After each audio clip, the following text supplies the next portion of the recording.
My name is Hunter Keegan. I'm a guy from Virginia who lives with bipolar disorder. Over the last few years, I've been developing a project called Bipolar Recorder. At first, it was only intended to be a traditional podcast. I never anticipated what it would evolve into. In modern America, the overarching narrative we've been led to believe is that no one wants to talk about severe mental illness. It's too heavy, it's too personal. But what I've found through the course of my outreach over the last few years is that a lot of people do want to discuss these experiences. There just aren't many platforms that are willing to create a space for that type of dialogue.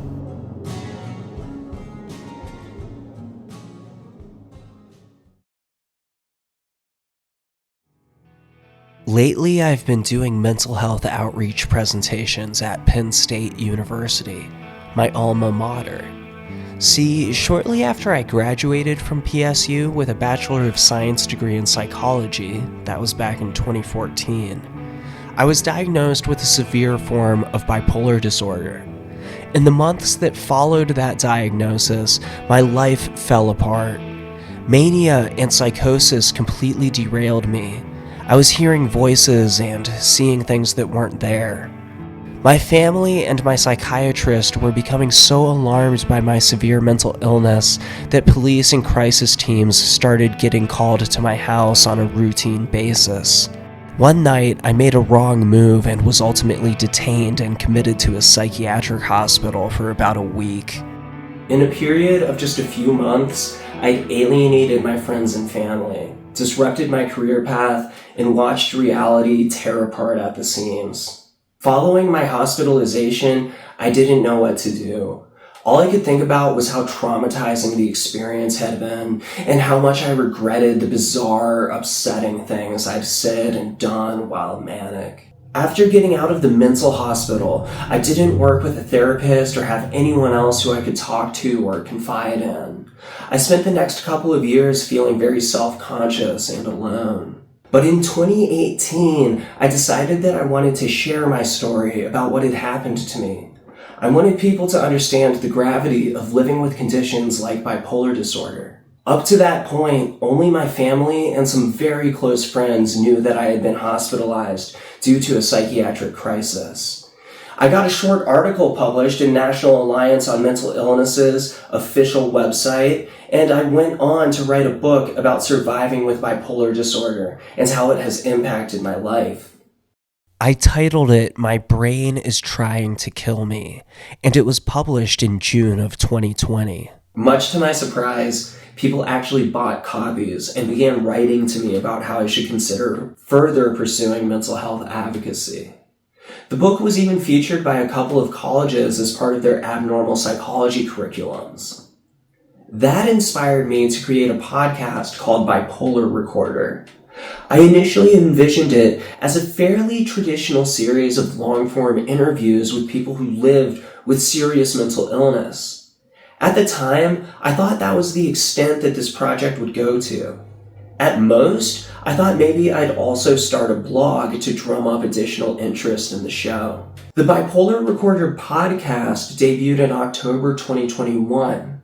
What I didn't realize was that right at the same time, during the height of the COVID lockdowns, the social media platform previously known as Twitter would launch a new feature called Spaces. Spaces is a live audio chat room feature that was introduced on Twitter, now known as X, in 2021. People using Spaces can join together from around the world and talk about anything they want, basically like a conference call. I began chatting with other users in Spaces. The topics were all over the place at first, but I began building a steady following by routinely hosting spaces that were related to peer mental health support. Soon I met dozens of other mental health advocates by networking on the Spaces platform. Many of them eventually became guests on the podcast. One of the expert guests who came on the show was a former college professor of mine, Dr. David Weimer. Dr. Weimer is a psychology professor at Penn State University, which is where I met him when I was a student in 2014. He came on the Bipolar Recorder podcast a couple of times and eventually invited me to come back to the university and do presentations for his students.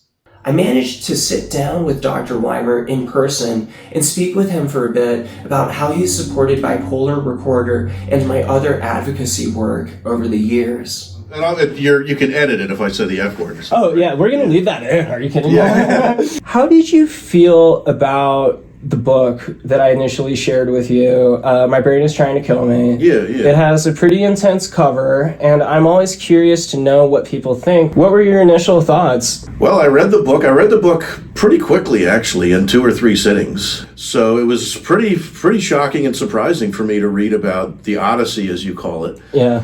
I thought it was just very interesting because of the personal note, the idea that I already knew you. Mm-hmm. But just it's just a good book as well. It's your story is a very interesting story to tell. Regarding the presentations that I've come out and done a couple of times now, first of all, why do you let me do that?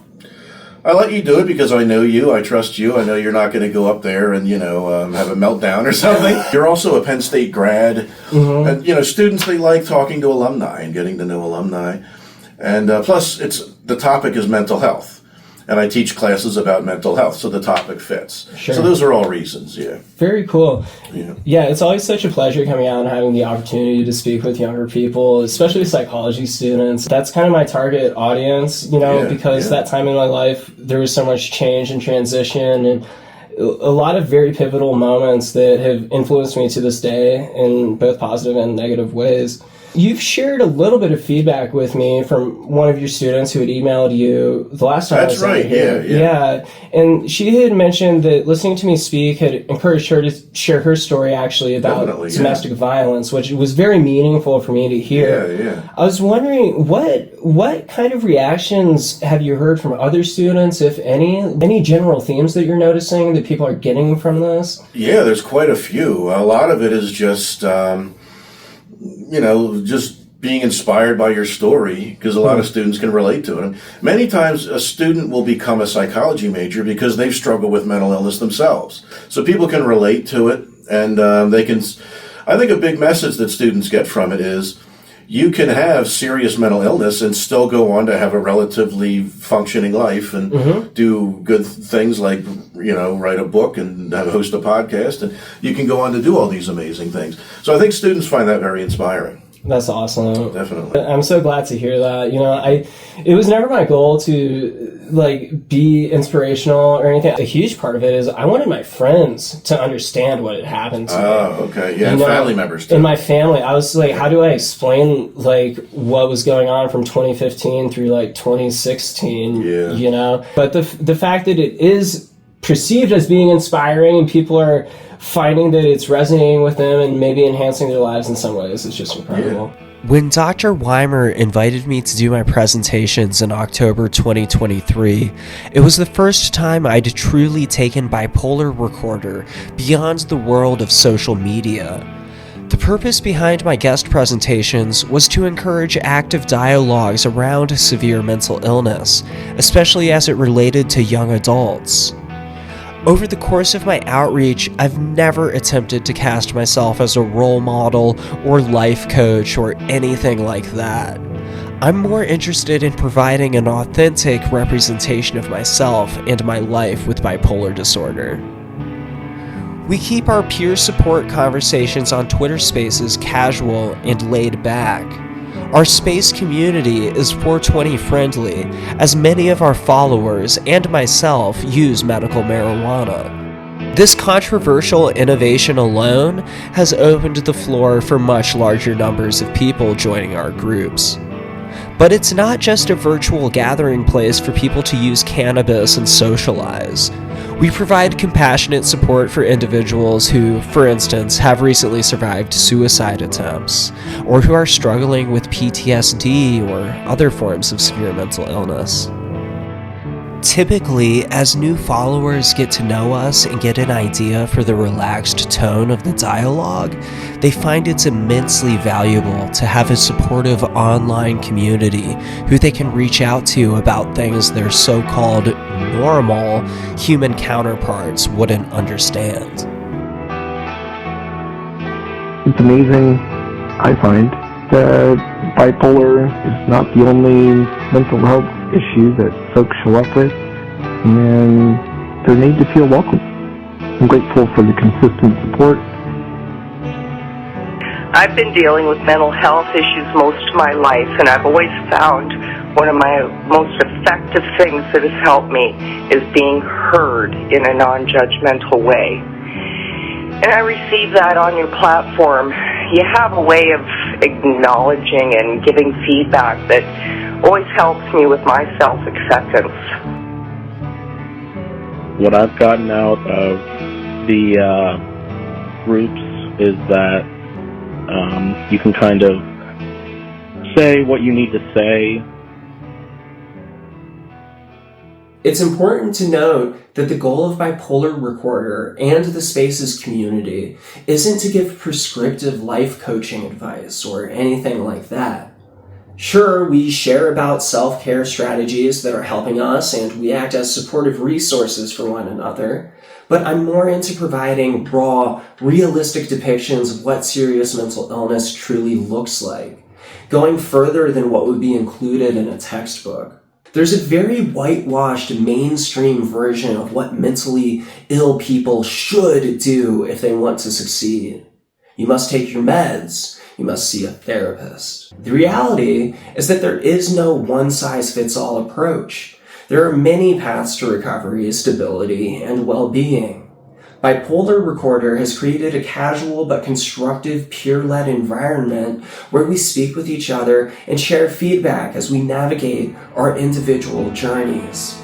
Over the last 3 years, I've interviewed dozens of people for the podcast and had hundreds upon hundreds of additional conversations that I've hosted on Twitter and X Spaces. The people I've interviewed for the show have been from all walks of life. Mental illness doesn't discriminate. And the peer support conversations I've facilitated on Spaces have massively informed me on different perspectives and mentalities when it comes to surviving and thriving with conditions like bipolar disorder. Peer support is what I consider the Bipolar Recorder Project's social media presence to primarily involve at this point. I spoke with my friend Brooke Pfisterer, a licensed clinical social worker from Pennsylvania. She took some time to explain more about peer support groups from her professional perspective. So, therapist Brooke. Yes. What is peer support? So peer support, in my understanding, is getting to work with someone who either has a different or similar mental health, concern or issue, and getting to experience working with someone who's kind of already been through it. Getting that type of support that's not from a clinician or a professional in that way, but still another type of support. So I've had clients that have been able to utilize that either outside of our therapy and just have that be their own support, or that kind of in conjunction. But it's something that a lot of clients have used and have had a lot of help with. What type of peer support groups are out there?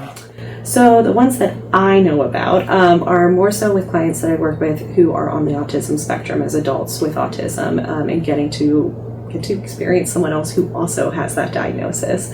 Also with clients who have bipolar, folks who have more severe, persistent mental health issues, of getting to work with someone who again has that similar diagnosis. I've seen some as well with more trauma or PTSD. Do you see peer support as being a potential pathway to the future as a more mainstream resource for people with mental health problems? I think it can be. I think there's still some hesitancy, not necessarily on my end, but I think in the profession as a whole, of what does that look like ethically? Mm-hmm. Are we using that instead of using therapy? Mm-hmm. Or are we not funding enough therapeutic supports? And so that's what we're going towards. And again, I think that in conjunction, both of them are really important and helpful. Peer support can provide a sense of empowerment in a way that is not found in the context of a typical doctor-patient relationship. And as I've spoken to more and more people on Spaces about what they've been through in their severely mentally ill lives, I've realized that peer support is not only a good idea, but that it's going to be a critical component of promoting mental health in our communities as we continue blazing into the uncertain 21st century. The reason I've specifically done outreach with college students is because people in their late teens and early 20s are disproportionately highly impacted by serious mental health conditions. Sadly, as of 2024, suicide is one of the top leading causes of death for young adults in the United States. The Association of American Medical Colleges reports that as of 2022, over 150 million Americans, about half of the country, live in what are known as federally designated mental health professional shortage areas. There are many reasons behind this, ranging from a lack of qualified workforce to socioeconomic factors to geographic location. And while we could spend time discussing why these barriers exist and how, in the future, these problems can be addressed, the immediate situation we're faced with is that the suicide rate in the United States has increased by approximately 37% since 1999. In 2022, more Americans died by suicide than any other year on record. The academic and medical institutions slowly grind along, attempting to catch up with a rapidly evolving and complex social issue that is taking the lives of more and more Americans each day. And for those of us who, like myself, have had direct interactions with the professional so-called help that does exist in the form of psychiatric hospitals, long-term outpatient treatment programs, and social services agencies, there's a jarring reality that even the most intensive forms of mental health treatment available in 2024 are deeply broken. Peer support is really helpful. I mean, I know from being a drug and alcohol counselor. Right. The 12th step of Alcoholics Anonymous is about helping others. Mm-hmm. You know, and so it's really very valuable. I think being helped by somebody who's at your level is in some ways more meaningful than being helped by a professional. Yeah. You know? Many of us with severe mental illness are told, take your meds and go to therapy. And while therapy and medication can be conducive to mental health, there's an incredibly important third element that should be recommended too. Finding a community. It's inarguable that little is understood about mental illness. There are many paths to well-being, and not all of them are encumbered by bureaucracy, profit, and enigmatic science. Independent mental health advocacy projects like Bipolar Recorder are already resonating with thousands of people. Typically, social media is found to be incredibly damaging to mental health, yet in our case, we've managed to utilize the Twitter Spaces, now X Spaces platform to improve and support mental well-being. There used to be an idea that some things are so terrible, so shameful, so private, that they can only be shared with a doctor or a priest. And for this reason, mental illness has been shrouded by misunderstanding and misinformation for centuries. Most people with severe mental illness used to be locked away in asylums or otherwise brutalized. They were built up in the public's perception to be undesirable nuisances at best and unfathomable monsters at worst. And this isn't something from the distant past. Mentally ill people are routinely victims of violence in American communities. Bipolar Recorder is exploring new frontiers. Peer support shows people that they are not alone in their experiences, no matter how challenging. It creates an immeasurably valuable sense of community. It's also often more affordable and accessible than traditional professional resources. Because Bipolar Recorder is an independent project, we are not affiliated with any pharmaceutical companies, political groups, or other outside interests. This initiative aims to foster active dialogues surrounding mental health in our communities and to reduce the social stigma against people with mental illness. By continuing to discover novel areas for peer support and new forms of mental health resources, we can improve the well-being of individuals and their wider communities. As we continue blazing forward, we can only imagine what the future will bring. To join our conversations, simply check out @Bipolar Recorder on the platform now known as X. Create an account, follow us, and receive notifications when Bipolar Recorder mental health peer support spaces are open. We often record our conversations so people who can't tune in live are able to listen back to the audio later. Support this grassroots project by visiting bipolarrecorder.com and buying some merch.